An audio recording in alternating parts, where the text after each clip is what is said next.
জয় শ্রীরাম বন্ধুরা, মানে নিজেকে আপনারা এই ভিডিওটা দেখার পরে হিন্দু বলতে লজ্জা পাবেন। কেননা মানে আমাদের কিছু না, আমাদের তো সনাতন ধর্মে যারা আছে ওরা তো পাবে না, যেগুলো চটিচাটা হিন্দু আছে ওরা লজ্জা পাবে।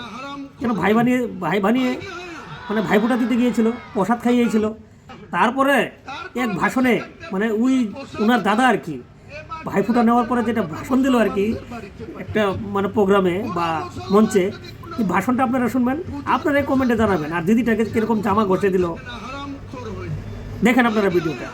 বন্ধুরা ভিডিওটা শেয়ার করবেন, চটিচাটারা দেখতে লাগে ভিডিওটা। জয় শ্রীরাম। তারপর আবার সেখানকার পুজোর প্রসাদ আবার এবার ডিলারদের মাধ্যমে মুসলমানদের বাড়িতে পাঠাচ্ছে। কোন মুসলমান যদি কোন পুজোর প্রসাদ খায় সে আর মুসলমান থাকে না, হারামখোর হয়ে যায়। হয় কি হয় না? আপনারা